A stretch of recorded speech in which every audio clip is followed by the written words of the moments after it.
Hey Junior Super Bowl, Jack Burgess here again.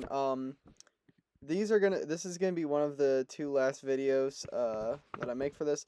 This one's gonna be about Eamon de Valera and Michael Collins, arguably two of the most important figures in Irish history.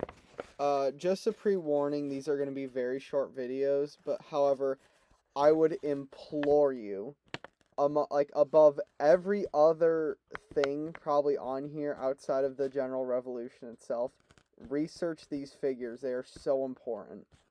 The only reason why I'm keeping these shorter is because I understand that some of the other videos were a little too long. So I just try to make it concise so you guys could get a good bearing on these guys because they're so unbelievably important. But please, please, please look into them in your own time. So, Eamon de Valera was originally born as George de Valero. However, before 1901, he did end up changing his name to Eamon de Valera. He was the third president of Ireland. This was way after stuff that was important for us. I'm just going to cover the stuff that's important for us, and it's going to be very quick. No early life, no post Irish Revolution stuff, just going to keep it as simple as possible. Um, he led the opposition during 1927, 11th of August 1927 through the 9th of March 1932, when W.T. Cosgrave was president. He was also the leader of Fianna Fáil. This is a big one. This was one of the most important political organizations in Irish history. He was in office for that for 23rd of March 1926 to the 23rd of June 1959. He was the president of the Irish Republic from the 26th of August to 1921 to the 9th of January 1922. He was the only president of the Irish Republic, too, mind you, because before he was in office, the office didn't exist, and then after, there was nobody because it was abolished as the Irish Revolution happened and everything got cracked out. He was the president of the Dáil Éireann from the 1st of April 1919 to the 26th of August 1921. You may remember the Dáil Éireann is pretty much just the Irish Parliament.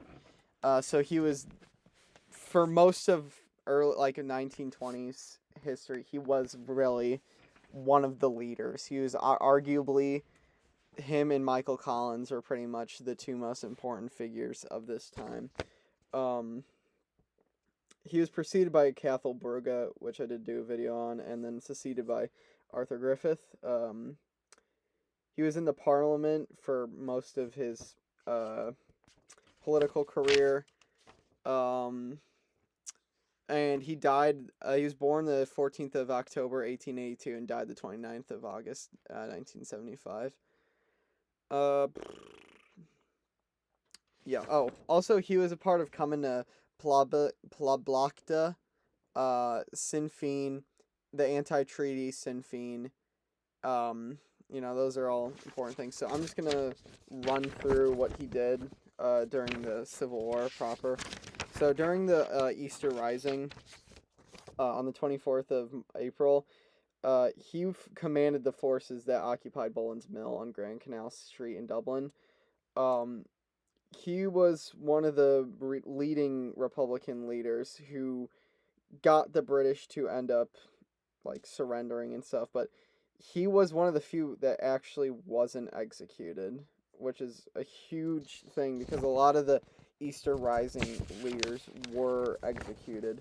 But after the Easter Rising, he was held in humongously high regard as he was one of the people who led the charge. And he did end up getting jailed for this too, amongst a few other people.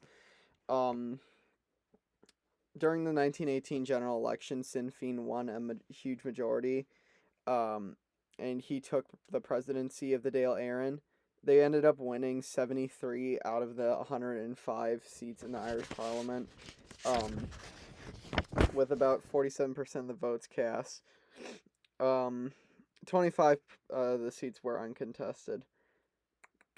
Yeah, no. Dave Valera was huge in the Dale Aaron at this time.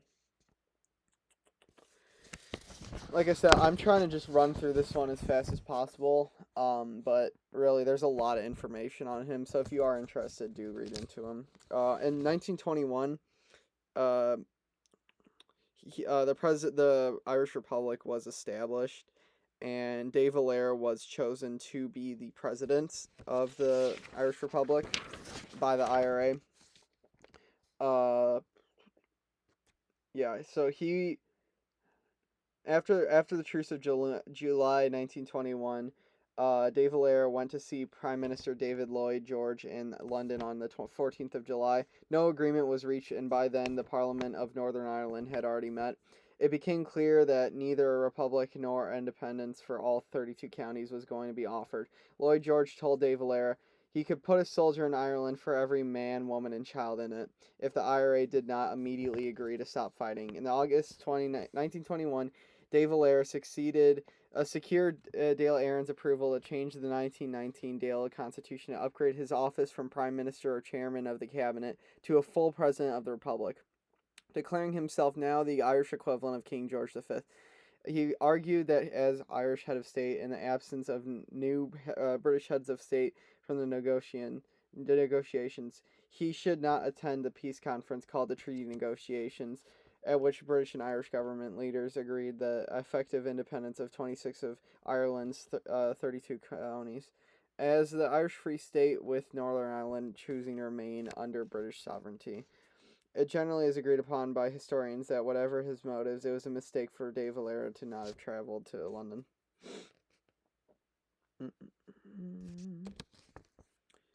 Oh yeah, and if you couldn't tell, he was massively anti-treaty. So if you want to figure out what group he was in, he was a part of Sinn Féin, and he just hated the treaty as he was wanted the whole Ireland to be ruled over by Irish people instead of England, as you could tell from his presidency.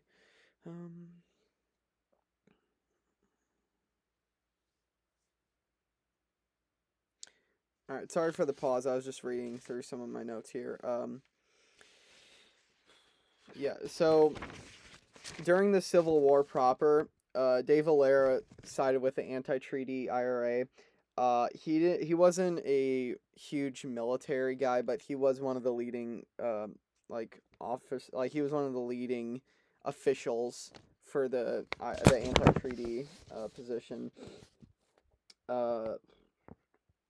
He eventually he amongst like all the like leaders like W.T. Cosgrave, Frank Aiken, and Liam Lynch, all of those men were they were arrested and round up and put into jails as they were just standing against the government. He was a big part of the founding of Fianna Fáil too, the big political party of Ireland at the time that was like a conglomeration of a couple other smaller packs.